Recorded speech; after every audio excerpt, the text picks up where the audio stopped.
Welcome back my channel educational hub. So आज का जो हमारा टॉपिक है वो होने वाला है financial statement analysis, second chapter of management accounting. First chapter हमने जो पढ़ा था वो था मैनेजमेंट अकाउंटिंग की इंट्रोडक्शन, लाइक मैनेजमेंट अकाउंटिंग के features, meaning, characteristics, nature, scope, cost accounting and management accounting में difference and tools and techniques of management accounting. उसके तो मैंने आपको पॉइंट ही बताए थे, बाकी आगे हम अब एक्सप्लेन करने वाले हैं। जैसे फाइनेंशियल स्टेटमेंट एनालिसिस भी था, वो भी हम एक्सप्लेन करेंगे। Fund flow statement, cash flow statement. तो अभी तो हम सेकेंड चैप्टर डिस्कस कर रहे थे, आते अपने टॉपिक पे।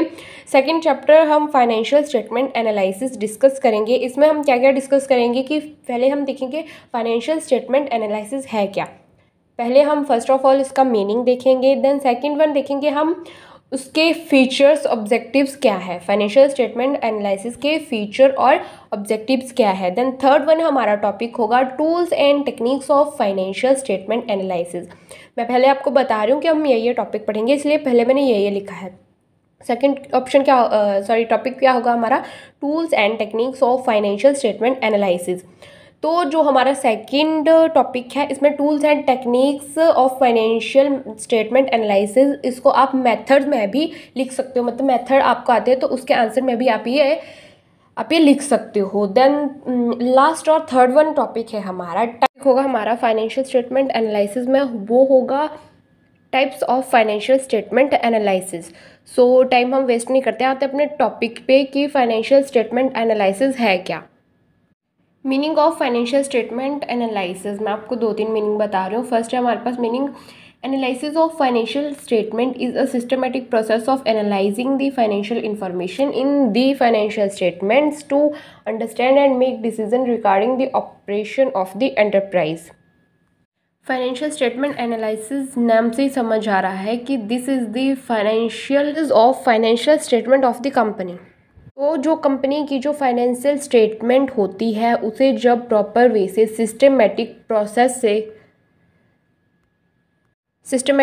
से जब एनालाइज किया जाता है, तो जितनी भी फाइनेंशियल इंफॉर्मेशन है एनालाइज किया जाता है, इंटरप्रेट किया जाता है कि कंपनी में सिस्टमेटिक तरीके से डिसीजन लिए जा सकें ऑपरेशन ऑफ द एंटरप्राइज के लिए। भी फाइनेंशियल इंफॉर्मेशन हमारे पास होती है, जब हम उन्हें सिस्टमेटिक तरीके से एनालाइज करते हैं, सिस्टमेटिक तरीके से देखते हैं, तो इंटरप्रेट किया जाता है ताकि कंपनी डिसीजन ले सके, कंपनी आगे की प्लानिंग कर सके, ऑर्गेनाइजेशन आगे की प्लानिंग कर सके regarding its operation. This is called financial statement analysis. अगर आपको ये वाली डेफिनेशन नहीं समझ आई ढंग से, तो मैं सेकंड और मैंने मीनिंग लिखा इसका लिखा हुआ कि फाइनेंशियल स्टेटमेंट एनालिसिस को हम ऐसे भी कह सकते हैं, it is study of relationship among various financial figures are set out in the financial statement, balance sheet and statement of profit and loss. दूसरे वर्ड में हम फाइनेंशियल स्टेटमेंट एनालिसिस को यह भी कह सकते हैं कि जिसमें हम स्टडी करते हैं among relationship various financial figures, balance sheet के जो डिफरेंट आइटम्स हैं, लॉस अकाउंट के जो डिफरेंट फाइनेंशियल फिगर्स हैं, उनके बीच में एक रिलेशनशिप बिल्ड करने की स्टडी की जाती है फाइनेंशियल स्टेटमेंट एनालिसिस में। That is financial statement analysis, relationship build करना। या इसका एक और हम मीनिंग लेते हैं, जैसे मैंने ये लिखा हुआ है third one, the complex data given in these financial statement is divided और broken into simple and valuable elements and relationship are established between the element of the same statement of financial statement। इसका meaning ले financial statement analysis का, तो हम कह सकते हैं कि ये जो कॉम्प्लेक्स डाटा है, शायद नॉन कॉमर्स स्टूडेंट को पर्सन को डिफ़िकल्ट हो समझने में, तो उसे सिंपल वर्ड्स में, सिंपल लैंग्वेज में कन्वर्ट किया जाता है फाइनेंशियल स्टेटमेंट एनालिसिस में, ताकि सामने वाले को वो ढंग से समझ आ सके।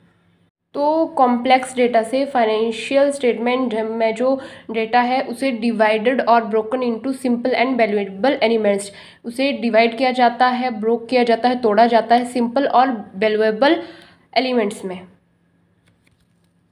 ठीक है, मतलब सिंपल टर्म में उसको ब्रोक डाउन किया जाता है। तो ये काम भी हम फाइनेंशियल स्टेटमेंट एनालिसिस में ही करते हैं।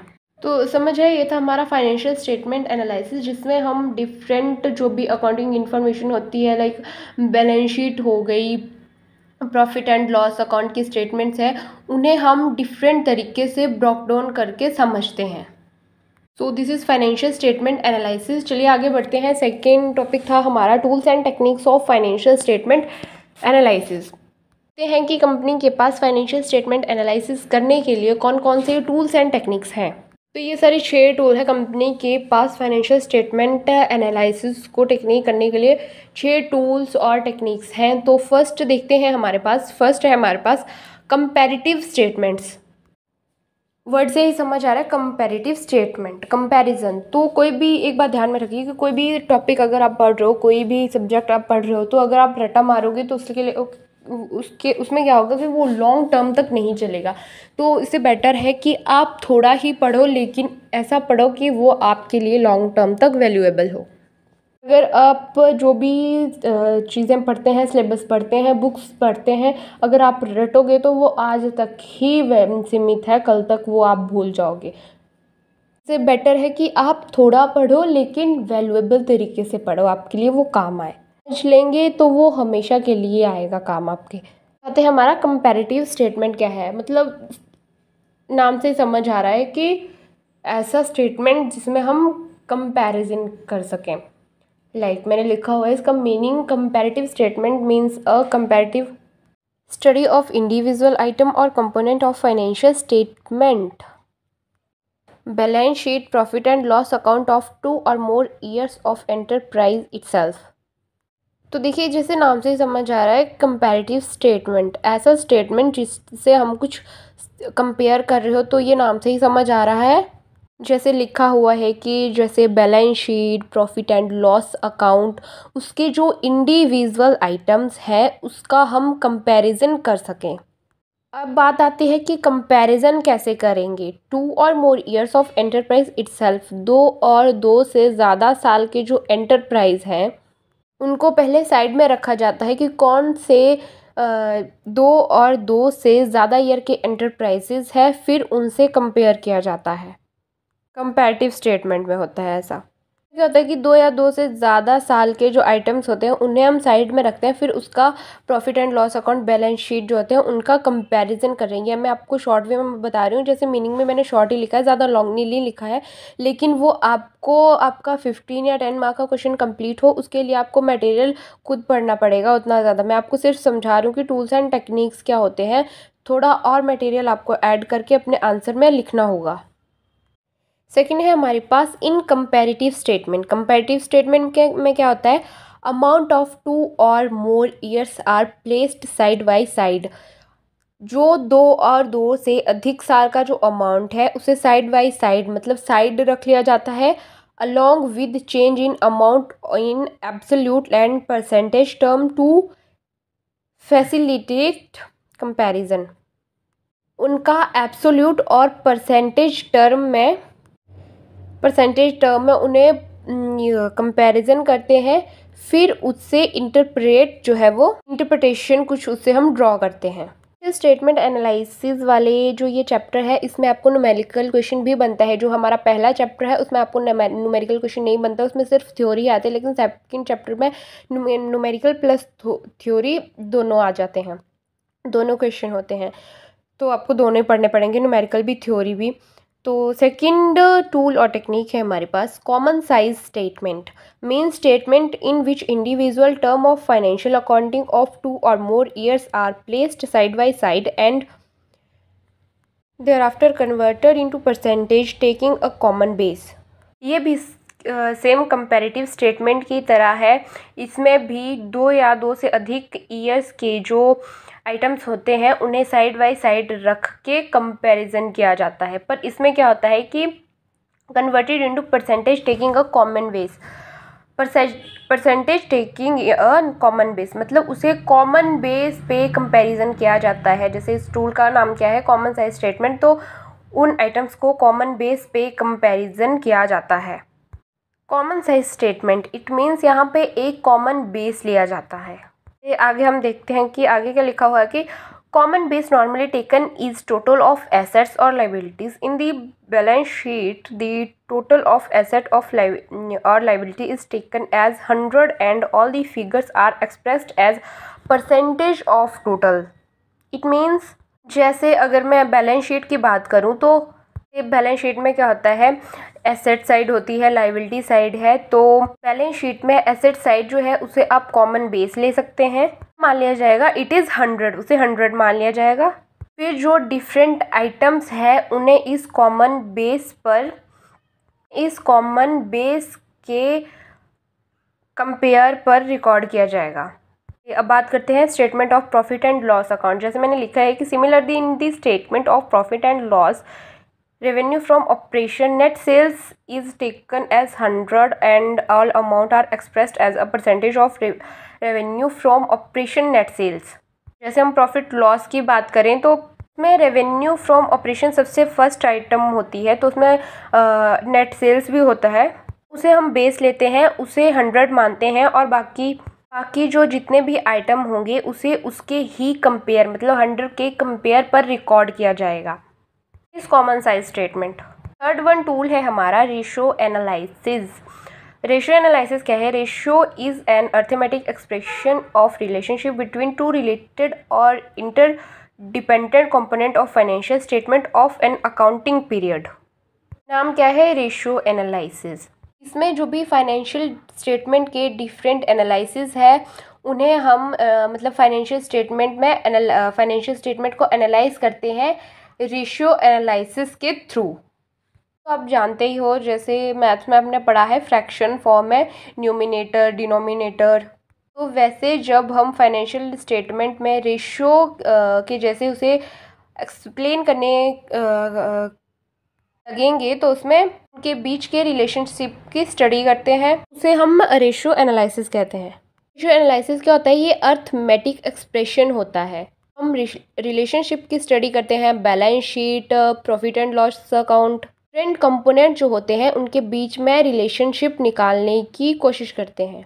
वहाँ से ही हम कंक्लूजन ड्रॉ करते हैं। फिर कुछ सिंपल मैं बता रही हूँ, जस्ट मीनिंग थोड़ा थोड़ा, लेकिन आगे जो हमारे मैनेजमेंट अकाउंटिंग के चैप्टर आएंगे उनमें रेशियो एनालिसिस अलग से डिफाइन करा हुआ है, फाइनेंशियल स्टेटमेंट अलग से डिफाइन करा हुआ है, तो उसमें आपको ब्रीफली डिफाइन करे हुए मिलेंगे ये।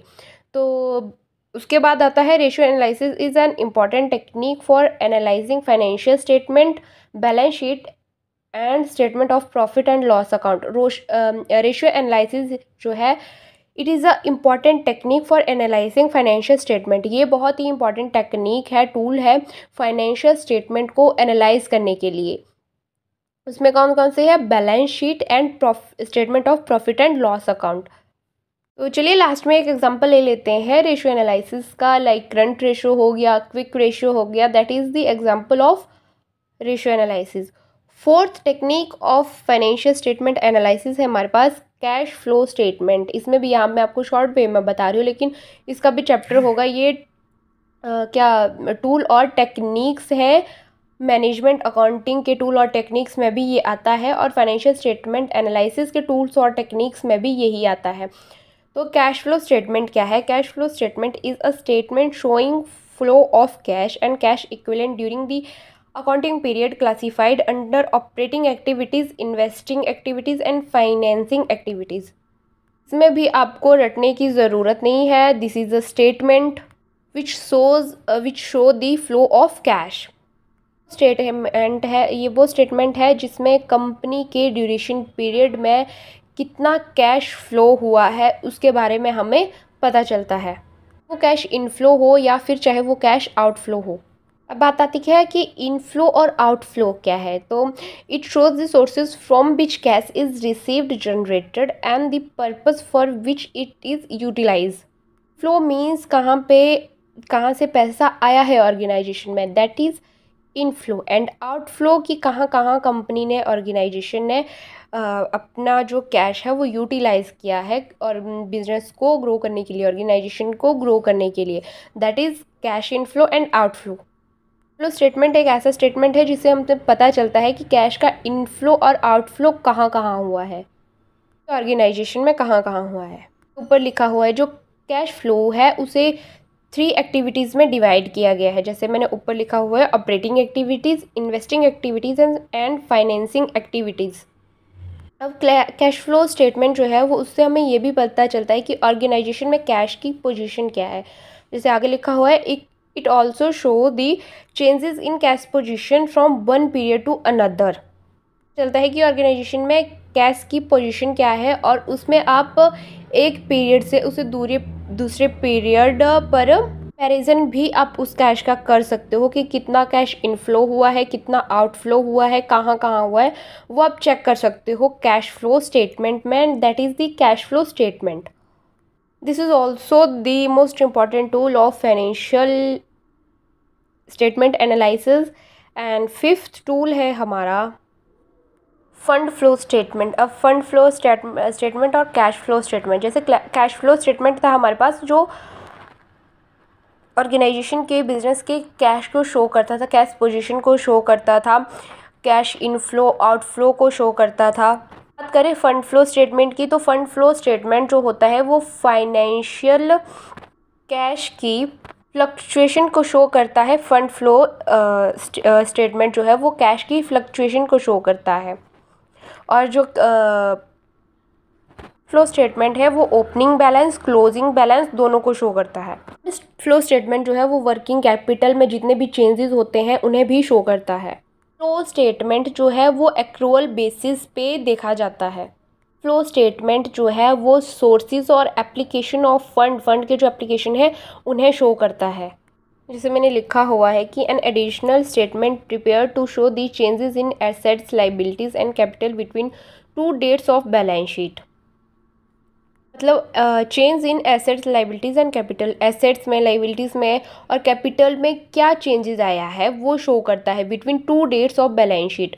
वो शो करता है कि उसमें क्या चेंज आया है, तो वो जानना ज़रूरी होता है कि उसमें क्या चेंज आया हुआ है। That is fund flow statement.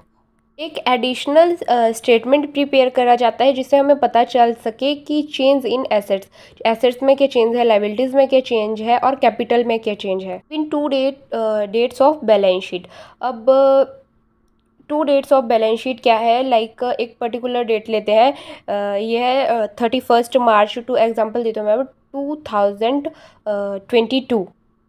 31 मार्च 2023 तक की जो भी चेंज इन लाइबिलिटीज़ में चेंज है, कैपिटल्स में चेंज है, एसेट्स में चेंज है, फंड फ्लो स्टेटमेंट जो है वो उसे शो करता है। एसेट्स में क्या चेंज आया है, लाइबिलिटीज़ में क्या चेंज आया है और कैपिटल में क्या चेंज आया है वो इसको शो करता है। वो फंड फ्लो स्टेटमेंट है, जैसे मैंने लिखा हो various other name such as. Fund flow statement के दूसरे भी नाम्स है जो आपको पता होने चाहिए, लाइक फर्स्ट है statement of changes in financial position, कि फाइनेंशियल पोजीशन में क्या चेंज आया उससे रिलेटेड है ये स्टेटमेंट। फंड फ्लो स्टेटमेंट का दूसरा नाम है statement of sources and application of fund. जैसे एप्लीकेशन ऑफ फंड होते हैं, स्टेटमेंट ऑफ सोर्सेज होते हैं, उसका हमें फंड फ्लो स्टेटमेंट से पता चलता है, तो इसलिए हम इसे statement of sources and application of fund भी बोलते हैं। थर्ड एंड लास्ट वन है हमारे पास where got where gone statement of fund generated and expended etcetera. Where got where gone मतलब कहाँ से आया कहाँ से गया, इस बात का पता भी हमें चलता है, जैसे ओपनिंग बैलेंस क्लोजिंग बैलेंस, तो ये भी पता चलता है फंड फ्लो स्टेटमेंट से। तो that is fund flow statement. ये था fund flow statement. And last हमारा टूल और technique of financial statement analysis है जो है वो है ट्रेंड परसेंटेज। परसेंटेज एनालिसिस होता है कि किसी भी बिज़नेस की आप जो है वो अगर देखना चाहते हो कि बिज़नेस ने कितना ग्रो करा है कितना नहीं करा हुआ है, तो आप जो पिछले ईयर के जो भी आपको प्रॉफिट हुआ है लॉस हुआ है 2-3 सालों से, उन स्टेटमेंट्स का आप कंपैरिजन करते हो इस ईयर से, तो that is the trend percentage analysis. Trend percentage analysis में क्या होता है, जैसे लिखा हुआ है line by line item analysis, मतलब कि ईयर बाय ईयर आपको शो होता है कि इस ईयर कितना प्रॉफिट हुआ, नेक्स्ट ईयर कितना प्रॉफिट हुआ, करंटली कितना प्रॉफिट हो रहा है, तो वो लाइन टू लाइन होता है। Items are expressed as a percentage of a base year, मतलब हर एक ईयर की जो परसेंटेज है प्रॉफिट है वो शो करा हुआ होता है। This is a time series analysis, जो है वो टाइम सीरीज एनालिसिस है। ट्रेंड परसेंट एनालिसिस एक टाइम सीरीज एनालिसिस भी इसको हम बोल सकते हैं। ये थे हमारे tools and techniques of financial statement analysis जो हमने अभी कंप्लीट कर लिए। देन लास्ट वन जो हमारा टॉपिक था वो था types of financial statement analysis. चलिए डिस्कस करते हैं कि types of financial statement analysis के टाइप्स कौन कौन से हैं। जैसे आप देख सकते हो, पहले मैंने आपको एक डायग्राम शो करी है types of financial statement analysis. First है हमारे पास 4 types of financial statement analysis है। फर्स्ट टाइप है हमारे पास external analysis, second one internal analysis, third one horizontal और डायनामिक एनालिसिस भी इसको आप बोल सकते हो, and last one is particular और स्टैटिक एनालिसिस। तो पॉइंट बाय पॉइंट इनको हम डिस्कस करते हैं। तो आते हैं first type of financial statement analysis पर। फर्स्ट टाइप है हमारे पास एक्सटर्नल एनालिसिस। नाम से ही समझ आ रहा है जैसे एक्सटर्नल एनालिसिस मतलब outsider, third party. Internal analysis में क्या होगा, इंटरनल मतलब कंपनी के अंदर के लोग, एक्सटर्नल मीन्स कंपनी के जो बाहर के लोग हैं। तो एक्सटर्नल एनालिसिस क्या है? External analysis is conducted by those who do not have access to the detailed record of an enterprise and therefore have to depend on published account like statement of profit and loss account, balance sheet, directors and authors report, conducted by those who do not have access the detailed record। ये वो लोग करते हैं, वो person करते हैं जिनके पास company की एक्सेस नहीं होती है, डिटेल रिकॉर्ड की एक्सेस जिन पर्सन के पास नहीं होती है वो ये लोग करते हैं। मतलब कंपनी के आउटसाइडर्स जो होते हैं वो ये करते हैं। वो लोग जो है वो कंपनी के बाहर के होते हैं, एक्सटर्नल्स लोग होते हैं। वो लोग जो एनालिसिस करते हैं उसे ही हम कहते हैं एक्सटर्नल एनालिसिस। जो लोग होते हैं कंपनी के बाहर के जो लोग होते हैं ये किस बेस पर एनालिसिस करते हैं? Depend on published account. जो पब्लिक के होते हैं वो इंफॉर्मेशन जो कंपनी की वेबसाइट सी पर अवेलेबल है, तो हम ऐसा भी बोल सकते हैं वो इंफॉर्मेशन जो कंपनी ने पब्लिक के लिए एनेबल करी हुई है। जैसे एग्जांपल लेते हैं कि कंपनी की वेबसाइट पे आपको कंपनी के प्रॉफिट एंड लॉस अकाउंट मिलेंगे, बैलेंस शीट मिलेगी। तो जो बाहर के लोग होते हैं जैसे इन्वेस्टर हो गया, क्रेडिट एजेंसीज हो गया, वो गवर्नमेंट एजेंसीज हो गया, एंड रिसर्च स्कॉलर जैसे लिखा हो गया, such type of analysis is made by investor, credit agencies, government agencies and research scholar. वो है एक्सटर्नल एनालिसिस। आते हैं अपने second type of financial statement analysis पे। Second type of financial statement analysis is internal analysis। Internal analysis is conducted by the management to know the financial position and operational efficiency of the organization। internal analysis कौन से होते हैं? जिन्हें की management की, company की, organisation की, business की फाइनेंशियल पोजीशन का पता होता है। वो कंपनी के अंदर के लोग होते हैं जो कंपनी में काम करते हैं, employees, that is the internal analysis. वो इंटरनल एनालिसिस करते हैं कि कंपनी की जो फाइनेंशियल पोजीशन है वो क्या है। देन आगे लिखा हुआ है कि the most features of the important feature of such analysis is that the management has access to all information of the enterprises and therefore the analysis is more detailed, extensive and accurate। Internal analysis से क्या है, जो company की operational efficiency है उसका पता चलता है। ये मोर डिटेल्ड होते हैं, ये डिटेल्ड में एक्सप्लेन होते हैं, एक्सटेंसिव होते हैं और बहुत ही ज़्यादा एक्यूरेट होते हैं। क्योंकि जो कंपनी है उसके पास अपनी सारी इंफॉर्मेशन अवेलेबल है, access to the all information of the enterprises, इसीलिए वो more detailed, extensive and accurate होते हैं। तो थर्ड वन जो हमारा टाइप है फाइनेंशियल स्टेटमेंट एनालिसिस का वो है हॉरिजेंटल और dynamic analysis. This analysis is made to review and analyze financial statement for a number of year.